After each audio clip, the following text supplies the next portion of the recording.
ભાગ 5 3 ગુણના દાખલા। મિત્રો અગાઉ કહ્યું પ્રમાણે રીત ક્લિયર કરીશું માત્ર ને માત્ર 12 દાખલા। અગાઉ આપણે એક લોપની રીત જોઈ છે। નેક્સ્ટ પ્રશ્નની અંદર જોઈશું આદેશની રીત। પ્રશ્ન નંબર 5 2x + 3y = 11 અને x - 2y = -12। પ્રથમ સમીકરણ આપણે પસંદ કરીશું બીજા નંબરનું કે x - 2y = -12। -2y છે સામે જશે તો વત્તા, માટે x = 2y - 12। આ પ્રમાણેનું આપણે સમીકરણ બનાવ્યું છે। નેક્સ્ટ બીજા નંબરે આપણે પ્રથમ સમીકરણ લખીએ કે 2x + 3y = 11 મો x = 2y - 12 મૂકતા x ની જગ્યાએ, માટે 2x ની જગ્યાએ મૂકીશું 2y - 12 વત્તા 3y = 11। 2 વડે ગુણીશું તો 4y - 24 વત્તા 3y = 11। -24 બરાબરની સામે જશે તો વત્તા 4y અને 3y થશે 7y, -24 વત્તા થાય છે 24 વત્તા 11 એટલે કે 35। 7 ગુણાકારમાં સામે જશે તો ભાગાકારની અંદર, માટે y બરાબર આપણને મૂલ્ય મળે છે 7 × 35 એટલે y ની કિંમત રહેશે 5। કોઈ પણ એક સમીકરણ આપણે જે લીધું છે બનાવ્યું છે એની અંદર, એટલે કે x = 2y - 12 મો y = 5 મૂકતા, માટે x બરાબર y ની કિંમત મૂકીશું 5 - 12 5 × 10 -12 -12 માંથી 10 જશે તો -2। મિત્રો વિધાન આપણે જે સોલ્વ કર્યા છે સમીકરણ, તો એક વિધાનમાં આપણે એનો જવાબ લખીશું। આપેલ સમીકરણ યુગ્મનો ઉકેલ xy બરાબર x ની જગ્યાએ -2 y ની જગ્યાએ 5 છે। આ પ્રમાણે ફરજિયાત લખવું જરૂરી છે।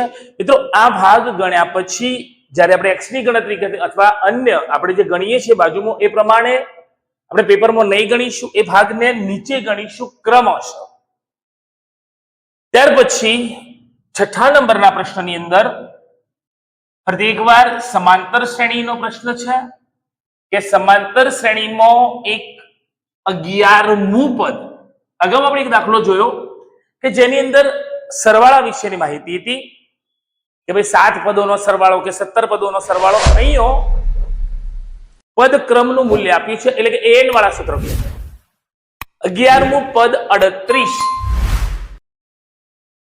11મું પદ 38 સૂત્ર મૂકીએ an = a + n - 1 × d।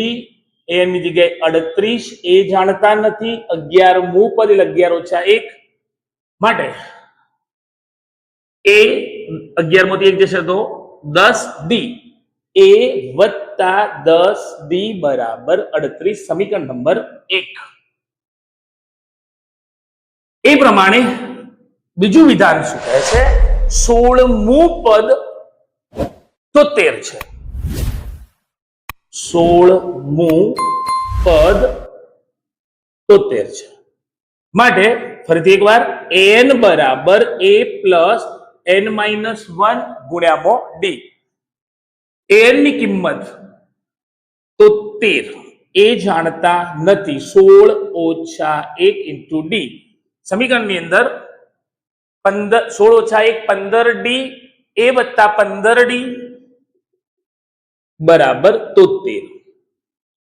બે સમીકરણ a + 15d = 73। બીજું સમીકરણ છે a + 10d = 38। બંનેના ચિહ્ન બદલી દઈએ તો 15 માંથી 10 જશે તો 5, 73 મોથી 38 બાદ કરીશું, આપણને મૂલ્ય મળશે 35. ડી 35 ભાગ્યા 5 માટે ડી નો જવાબ રહેશે 7. તફાવત આપણને મળ્યો છે 7. કોઈ પણ એક, જેમ કે a વત્તા 10d બરાબર 38 માં આપણે ડી ની કિંમત મૂકીએ 7, તો ડી બરાબર 7 મૂકતા a વત્તા 10 7 બરાબર 38 માટે a વત્તા 70 બરાબર 38 માટે a બરાબર 38 ઓછા 70 માટે a બરાબર -32. a બરાબર -32. આપણે પ્રશ્ન પૂછ્યો છે કે 31મું પદ શોધો, તો ફરીથી એકવાર આપણે સૂત્ર લખીશું an બરાબર a plus n-1 into d. 31મું એટલે કે a 31 બરાબર પ્રથમ પદ ઋણ 32, 31 ઓછા 1 તફાવત છે 7, પરિણામી -32 પ્લસ 31 માંથી 1 બાદ કરીશું 30, 30 ગુણ્યા 7 210. 210 મોથી આપણે 32 બાદ કરીએ આપણને જવાબ મળે છે 178. એક વિધાનમાં જવાબ પણ મિત્રો લખીશું કે આપેલ સમાંતર શ્રેણીનું 31મું પદ, આપેલ સમાંતર શ્રેણીનું 31મું પદ 178 છે. નેક્સ્ટ પ્રશ્ન છે ફરીથી યામ ભૂમિતિનો 3 ગુણનો પ્રશ્ન, જેની અંદર બિંદુ x y એ બિંદુ આપણને આપેલા બે બિંદુ છે, બિંદુનું કોઈ નામ મૂલ્ય આપણને આપેલું નથી. તો એ 7મા પ્રશ્નની અંદર સમાનાંતરે માનો કે એબી રેખાખંડ છે, ના બિંદુઓ 3 અને 6, ઋણ 3 અને 4 થી માનો કે કોઈ સમાન અંતરે કોઈ બિંદુ P આવેલું છે, એના યામ x અને y છે. પ્રશ્ન એવો છે તો x અને y નો સંબંધ એટલે કે એક સમીકરણ બને છે, તો એ શું હશે? જો આ પ્રમાણે આપણે આકૃતિ બનાવી ફરજિયાત તો નથી, પણ બનાવીએ તો આપણા માટે સરળતા છે. જો એ બિંદુ P છે એ a અને b થી સમાન અંતરે છે, માટે આપણે આવું લખી શકીએ કે AP² બરાબર PB². માટે 3 ઓછા x નો કૌંસ 12 વર્ગ 3 ઓછા x નો કૌંસ 12 વર્ગ વત્તા 6 ઓછા y નો કૌંસ 12 વર્ગ. એ પ્રમાણે PB માટે x ઓછા ઓછા વત્તા કરીશું 3 નો કૌંસ 12 વર્ગ, અને એ જ પ્રમાણે y વત્તા 4 નો કૌંસ 12 વર્ગ. જો P બિંદુ એ a અને b થી સમાન અંતરે છે તો વિસ્તરણ કરીએ તો 3 ઓછા x નો વર્ગ 6 ઓછા y નો વર્ગ x વત્તા 3 નો કૌંસ 12 વર્ગ y વત્તા 4 નો કૌંસ 12 વર્ગ. બે પદનો કૌંસ 12 વર્ગ છે મિત્રો, માટે પ્રથમ પદનો વર્ગ ઓછા 2 ગુણ્યા પહેલું બીજું અને બીજા પદનો વર્ગ. પ્રથમ પદનો વર્ગ 2 ગુણ્યા પહેલું બીજું પદ, બીજા પદ 2 ગુણ્યા પહેલું અને બીજું પદ મીન્સ કે 6x. એ પ્રમાણે પ્રથમ પદનો વર્ગ 36, 2 ગુણ્યા પહેલું બીજું પદ એટલે 6 દુ 12y, બીજા પદનો વર્ગ એટલે કે y નો વર્ગ ની સામે પ્રથમ પદ x નો વર્ગ 2 ગુણ્યા પહેલું બીજું પદ બીજા પદનો વર્ગ વત્તા પ્રથમ પદનો વર્ગ 2 ગુણ્યા પહેલું બીજું પદ અને બીજા પદનો વર્ગ. જેમ કે y નો વર્ગ 2 ગુણ્યા પહેલું બીજું 8y અને 4 નો વર્ગ થશે 16. મિત્રો વધુ સરવાળા બાદબાકી ન લેતા સામ સામે વત્તા x નો વર્ગ ઓછા x નો વર્ગ એ દૂર થશે, y નો વર્ગ દૂર થશે. અમુક મૂલ્ય કે કિંમતો એ પ્રમાણે હશે તો પણ આપણે એને દૂર કરીશું. y x જોઈએ તો અહીં તરફ 9 અને 36 મળે છે 45 ઓછા 6x ઓછા 12y સામે 9 અને 16 16 પ્લસ 9 થશે 25 વત્તા 6x વત્તા 8y 9 પ્લસ 36 45 મૂક્યા છે ઓછા 6x ઓછા 12y બરાબરની સામે 16 વત્તા 9 25 વત્તા 6 8y પ્રમાણે જો સમીકરણના તમામ મૂલ્યને આપણે સામે લઈ જઈએ માટે 6x વત્તા 8y વત્તા 25 સામે ઓછા 45 વત્તા 6x વત્તા 12y બરાબર 0 જેની અંદર 6x અને 6x થશે 12x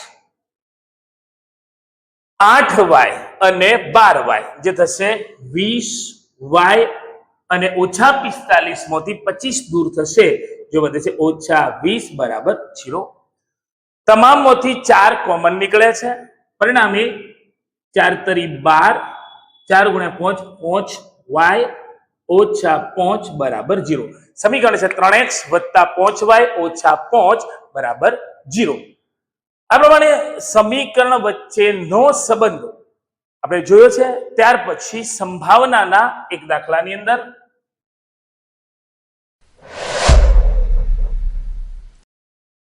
જો કોઈક 144 પેનો કોઈ બોક્સની અંદર છે